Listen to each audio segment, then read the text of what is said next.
Hello and welcome back to my RC channel. I'm AndyRC and today I'm going to be checking out the GepRC CineEye. This is a 2 to 3S 1.6mm CineWhoop with the Cadex Baby Turtle split camera installed on it. And it's definitely a departure from their slightly larger CineWhoops, such as the CinePro 4K, and because of that, its ability to do acro outdoors is going to be limited. And the reason I say that is because it has small props for the size and weight of the model, so its dry weight is 53 grams, and they recommend a 3S 300 mAh LiPo, which for outdoors is fine, but the only 3S LiPos that fit in this battery bay are the ones from Happy Model, and that's without them puffed. The 3S LiPos from GMB won't fit, so the model's all-up weight is 78 grams with the Happy Model 3S 300 mAh LiPo, but for indoors I'm going to be recommending these 2S 450 mAh LiPos, which gives an all-up weight of 80 grams. They do provide a spare battery strap if you want to cut off the bottom mount to use a bigger LiPo, but I'm not going to be doing that. And while I'm here, you get a mini screwdriver and some cable ties.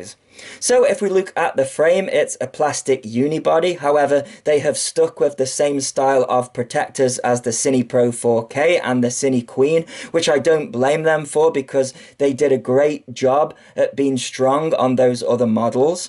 The motors are the SpeedX GepRC branded 1102 10,000 kV brushless motors, which come installed with the push-on Gemfan 1636 props. There's just a couple of things to note here. The props weren't fully pushed down on the motors, so they were slightly lifted above the protectors, so make sure that when you get the model that you fully push the props down, otherwise they may catch on something if you crash into anything. And you're given a spare set of the propellers, so if you have to replace one of them for some reason, you also have to remember that they are running a props out configuration in Betaflight.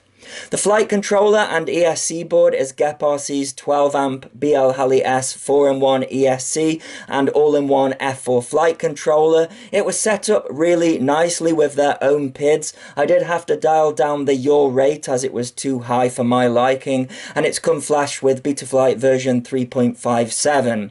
This is the plug-and-fly version, so it came with a servo connector attached to it. Then there's this ledge so that you can attach your receiver to it. However, it doesn't fit if you're using an XM Plus with pins, so I rerouted the servo connector and ran the receiver underneath the model. You can get it with various different receivers, so you'll have to check the link in the video description or the pinned comment to see if your receiver is supported. This is very unlike GepRC, as they have not provided a way to mount the antennas for your receiver other than the cable ties that I showed you earlier, so I've just routed them through the top of the canopy. Above the all-in-one flight controller and ESC board is Happy Model's Diamond VTX, which is power switchable up to 200 milliwatts via smart audio, and the linear antenna is tension fitted into the canopy to stop the micro UFL connector getting ripped off in a crash. Above that is the Cadex Baby Turtle non-Whoop edition, and this one surprised me a bit because the non-Whoop edition has the same size board as the original Turtle V2, meaning that it takes up more space inside the model, and they've even had to use the nano to micro camera adapter. So I don't know why they didn't either go for the full-sized Turtle, because it looks like the lens would fit in the canopy up the front, and there isn't going to be a significant weight difference between the original Turtle V2 and the non-Whoop edition of the Turtle. There is an advantage of the non-Whoop edition of the Baby Turtle though, because I think the mic is slightly better, but the camera quality is the same as the Whoop edition, and this is very unlike GepRC because they've also soldered the wires from the camera board to the flight controller directly, and they haven't included the controller board for the camera, so you can't change any of the Baby Turtle settings.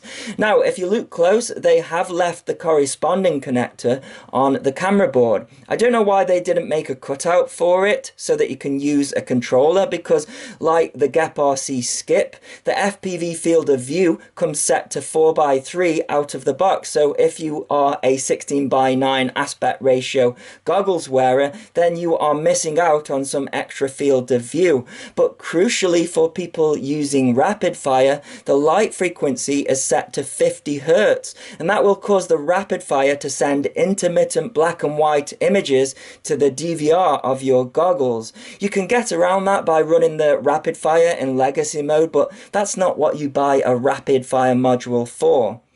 Lastly is the canopy, or should I say canopies, because you are given a bunch of them in different colours. And using plastic canopies is also unlike something GepRC would do, but it's really their only option to get the weight down on a model like this. It certainly held down well with 4 points of contact to the frame, but I have a feeling that we're going to see some jello in sunny conditions. So first of all, I'm going to find a sunny day and fly it outdoors on 3S, and after that I went to a makerspace meetup with the guys from Let's Drone Out, and I'll show you how the model performs through some whoop gates indoors on a 2S. Okay, let's go for a line of sight with this guy. Starting off in angle mode. Bit of a tricky start there because of the way the battery connector hangs down like that. So this is the recommended 3S 300 milliamp LiPo, and this is really just to give you an idea of how the thing sounds, and also if I can spot any problems, if I've got any oscillations or anything like that. So let's go for a punch out. It's actually got quite a lot of power. Hearing a little bit of judder as it descends there. Let's try that again. Yeah, a little bit of a judder, but I don't think it's prop wash oscillations. Let's see if it'll do any acro. Well, it's got plenty of power for it, but yeah, I think just a little bit of a judder there. Could be tuning, or it could be prop wash oscillations. This is their tune, so we'll find out what it's like. Not really a model for doing acro with, I guess. Certainly much smaller than their other offerings that are cine whoops that can also do acro. But I've got a feeling that might get a little bit of yaw washout with this one when the voltage of the LiPo starts to drop at least. But it's flying nice actually, it's got plenty of power, so it might be able to power through some of that yaw washout initially, but we'll have to see. So this is still in acro mode, a little bit of a judder there. I think that is just the weight of the model and these tiny props, just that disturbed airflow. It's going to be really challenging for this guy today as well. I think FPV with these long shadows. We do have blue sky, so you can see if there's going to be any jello or anything like that.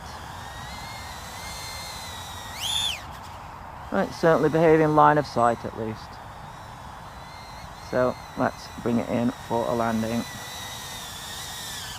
So let's take a look at some onboard HD footage, and the first thing I do is flick the model into acro, which everybody hates me for because I try and trick out the flight controller, and people say you're not supposed to do that with these tiny cine whoops, they're for getting cinematic footage, but I just like to show everybody what the limits are of these models. So let's flip to the DVR footage, and I'm doing a punch out there, and the voltage is set to 9.9 volts. You're going to want to be landing at 10 volts with a model on 3S, but look how quickly the voltage has recovered to 11.1 volts, so that's pretty good. So I'm just doing a range test here, and there's no problems with the range at all. So if I flick to the HD footage, you can see that we are getting a little bit of jello with the sun out.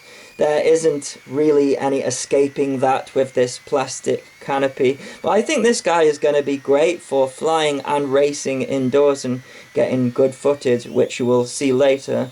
So another punch out and into the 9s again, but hopefully it should recover pretty quickly.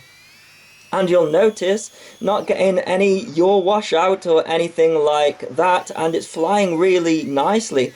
No prop wash oscillations either. However, that is short-lived and it really caught me out. I started getting a little bit cocky with it actually. I thought, oh man, well, if GepRC can be the company that sorts yaw washouts with a model like this, then it would be them, because all of their other whoops like the Cine Pro 4K and the Cine Queen, they fly as if they didn't have protectors on it. But this is where it caught me out, I think. I was lucky, I did a dive and then it just pitched backwards on its own like that, and I wasn't close enough to the tree, luckily, to end up in the trees. So yeah, it seems like the voltage of the battery can sustain enough power for the model for it to not do these random maneuvers that these tiny Cine whoops are known for. But it's around about the 2-minute mark, the voltage drops to a point where it starts misbehaving, and I believe it did it a little more in the flight. So now I'm thinking, right, let's try and trick this thing out. So I'm just picking my target there. I'm just having a look around as well to see what the gel would be like. But this is where, there you go, there's a nice snap there. That's the kind of maneuver that tricks these models out.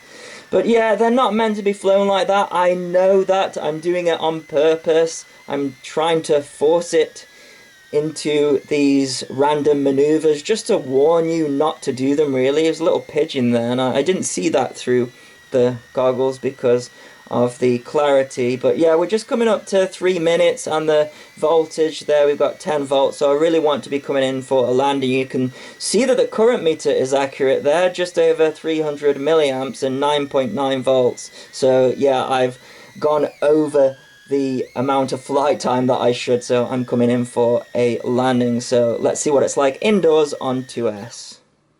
So here we are at the Makerspace in Milton Keynes with Let's Drone Out, and a friend of the show, Gav, has kindly set up a tiny whoop course for us to fly through.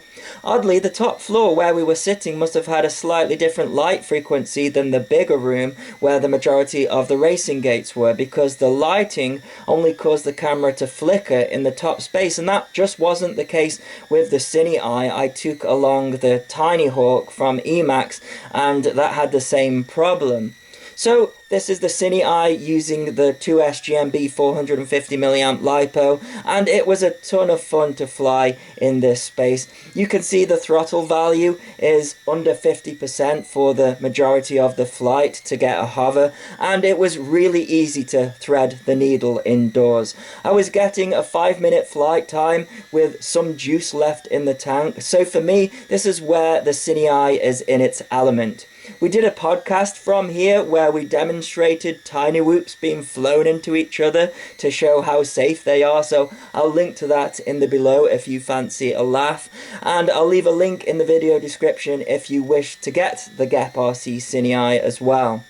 This one is definitely going to stay in my backpack for flying indoors, so I'll leave you with some flying, and as always, thanks so much for watching. Please continue to subscribe. Cheers.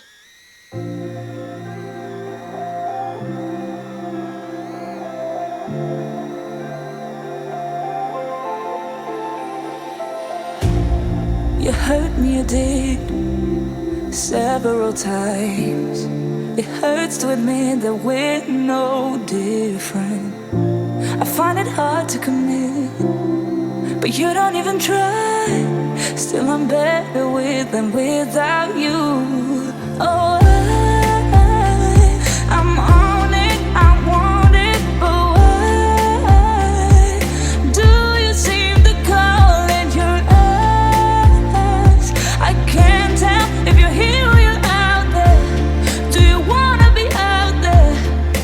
You don't need to be Prince Charming to me. I just need this to be real. I don't need no fairy tale. You don't need to kill a dragon for me. Ooh, I don't need no fairy tale.